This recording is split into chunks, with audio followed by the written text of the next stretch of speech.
Howdy guys, welcome back. We're back on Falcon, or Char. We're probably going to start by hitting these couple hearts and waypoints and hero points. We're going to end up getting all of these, but for now we're just going to do the starting area like any normal player probably would.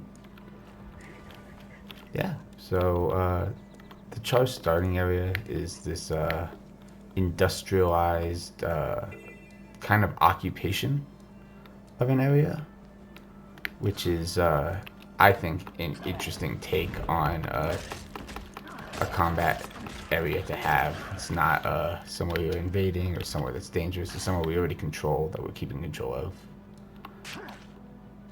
If you're new to Guild Wars, one of the more interesting aspects, or one of the things I really like about the game in itself, is the quest system, which is up here. You don't have to talk to anyone. No one gives you anything to do.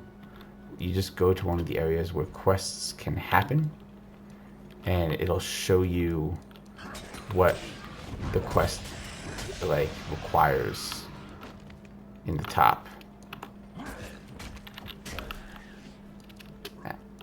Surrounded by tons of just Char, different legions, Blood Legion, our Legion. You got the Iron Legion around. I don't think we'll see a lot of Ash Legion, just because their whole thing, as I say that, but their whole thing is being like spies and sneaky and whatnot, and kind of staying out of the way of things.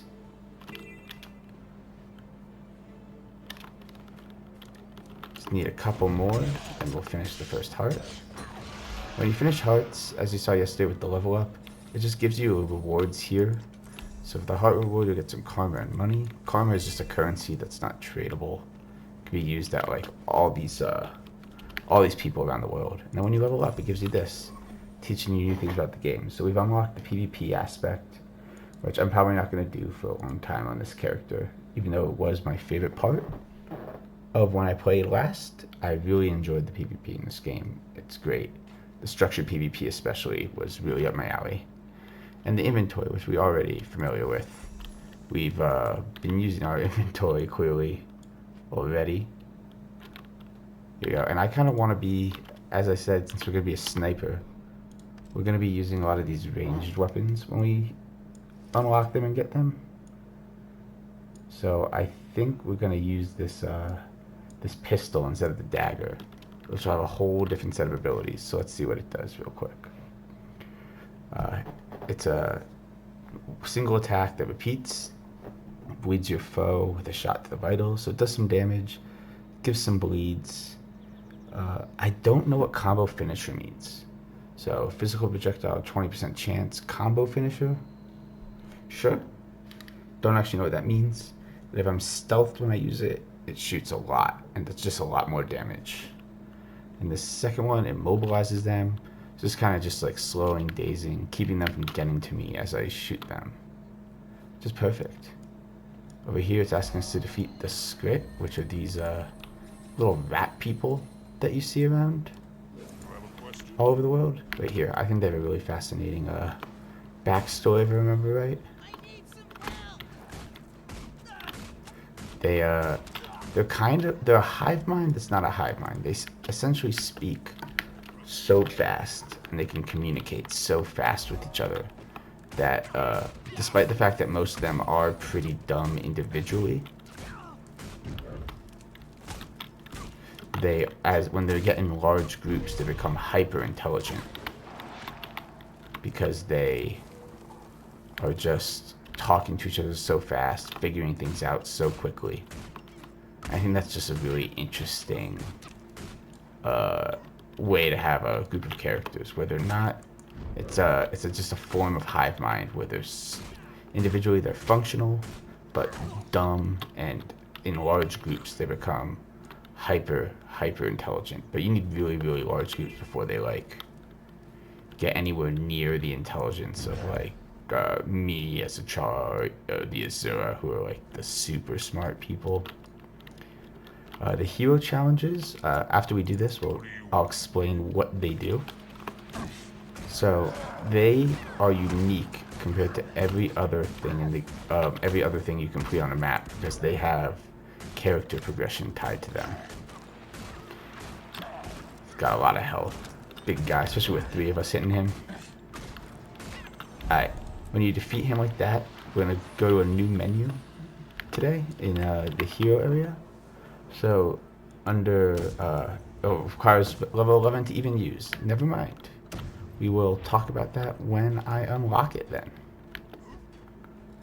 Every heart quest in the game has multiple things you can do to complete it. So with this one, you can fire the cannons to get some credit here. You don't have to only fight things. The fighting things, though, does seem to give much more progress on this one specifically, but that's not always the case. It seems like Skrit come up here, they spawn back there, and then while you're waiting for Skrit, you can just fire these cannons off, and you seem to get a little bit of progress just going through, which I do enjoy. I mean, it's nice to take a break from combat sometimes and do something a little different. These waypoints are great. They kind of negate the need for mounts on earlier maps.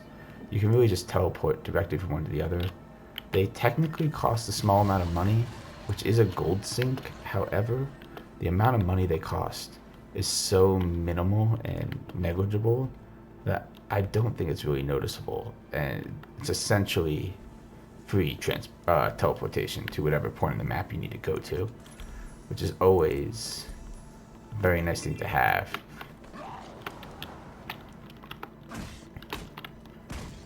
Alright, and this is the 4th Legion of the Char, the Flame Legion. They are separate from us 3. They're essentially like a rebel legion, in a sense. Back in the day, I guess you would say, in Guildwars 1 times, all the Char were essentially part of this Flame Legion, as it is today, which was run by a bunch of shamans and like mystics and whatnot. And the current day Char, I believe, like the type I'm playing, believe they were being essentially mind controlled by them and didn't really have free will while they were serving under them, and have broken away, and they kind of have a distrust of magic as a whole because of that. Even though there are still magicians and stuff in their ranks, they have like a distrust of it as a concept. And they yeah, and the Flame Legion essentially is like a rebel legion these days, and they're trying to take back control of the Char. They have a lot of what would you call them, like shamans around and whatnot, challenging Char supremacy in these areas. So you'll see them in Char areas trying to cause trouble and ruckus and ruin whatever the current leaders of the Char are doing. I actually find a lot of one of the options when you're making a Char is actually to have your father have been a Flame Legion shaman, one of the mind control people. And if you do that, I believe all the Char kind of distrust you.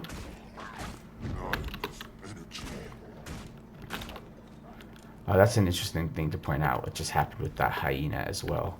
So in Guildwars 2, your shots aren't like auto-targeted exactly at a mob, they're targeted in their direction. So if something is between you, it will hit that thing. So like while I was not targeting that hyena, it got in between me and shooting the other guy, and so the shot hit the hyena instead of the guy I was aiming at. You'll see that happen occasionally, and that's it can be annoying, but it's also, I think, a good skill gap thing, especially for PvP, because you can actually block for friends and allies and other things like that, and I think that's really fun. Alright, we've leveled up again. We've unlocked another skill, bank, and points of interest. I'm already aware of what points of interest are on the map. They are these little things, these little squares. They are super... They don't really do anything besides like help you discover the whole map when you're getting them. But I find that fun as well. I find just walking around the maps, kind of learning the story of these areas and regions. Really fun and interesting. And I just find that, yeah, I find it really fun. Here are a couple of the shamans that are like the real bad guys of this group.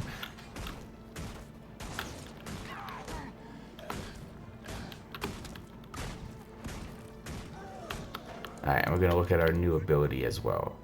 So, it's Repeater, blasts your foe with a rapid fire from your pistol. So this is just like our big damage finisher sort of move. It just hits quite hard. It seems. It doesn't seem much different than our regular shot. It doesn't have the bleed. It does have the bleed on it. And it's just a stronger version of it that costs some of these initiative points. Looks like 3 initiative points.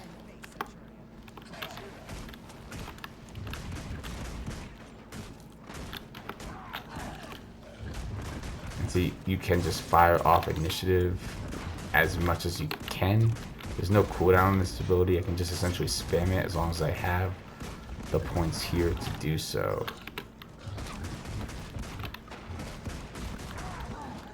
And it feels very strong to do that, actually, especially at these low levels where you can use what are essentially like moves you have to take care on timing, but in infinite because they're not really being preventing that from happening. So this seems to be like a junkyard. They want us to like basically derat it and or kill the Flame Legion to keep them away. I don't know why we're defending a junkyard like this per se. Maybe we don't want, like, we hate them so much we just don't want them to get involved with any of our stuff, even our garbage. Yeah, and I do like how the char zones I think are really nice too. I like the industrial wasteland styling of them. Victory at any cost. Yeah, she's calling these treasures. There we go. Need some help over here. Oh, this is a perfect segue thing. So, occasionally, just like the hearts, little events will happen in the world. And those events are like short time periods, and if you don't do them, there's consequences, and if you do them, there's consequences.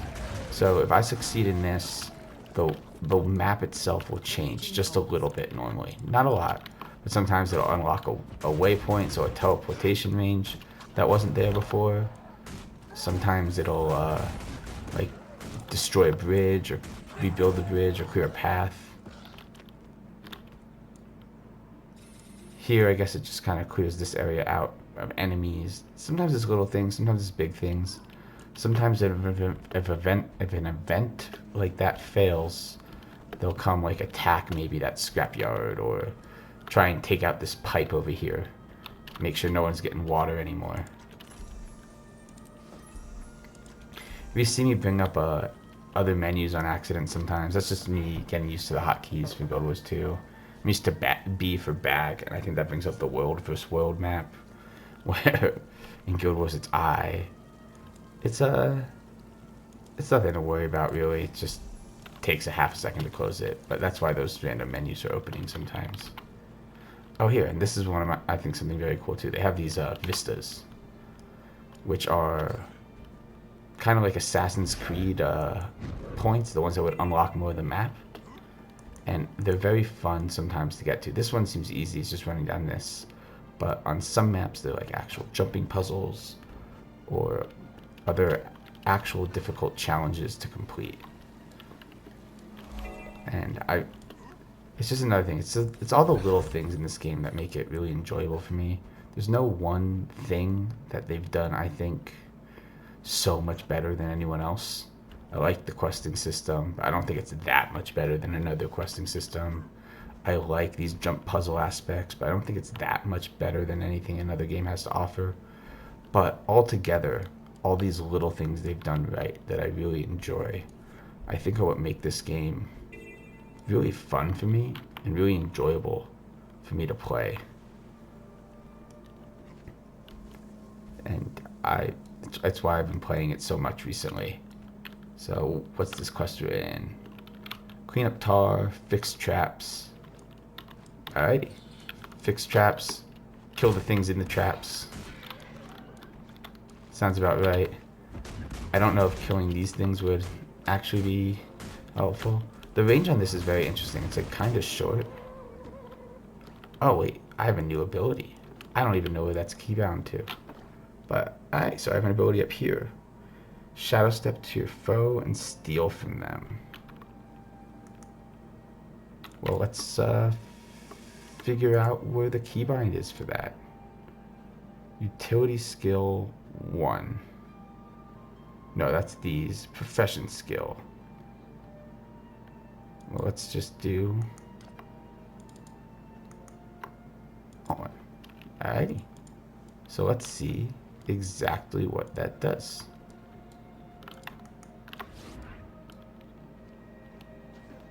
Okay, I stole a tooth from him and now I have like, oh, a very high damaging melee ability that I stole from. Alright, that's a cool feature. I assume the way the steel thing reads is it is different on every creature.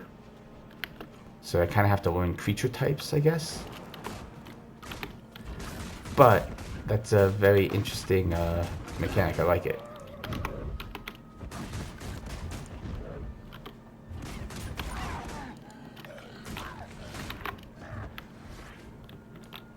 Oh, see, I stole something completely different. I don't even know exactly what I stole from them. That's interesting. It's not even always the same thing from creature types. That will take a minute to get used to as an ability and learning what the secondary abilities, just pictures look like, so I know what I'm doing when I get them. That's a cool feature. I like the shadow step aspect of the rogue. I was hoping more shadow step away from people, but for now, we'll be charging straight into melee all the time.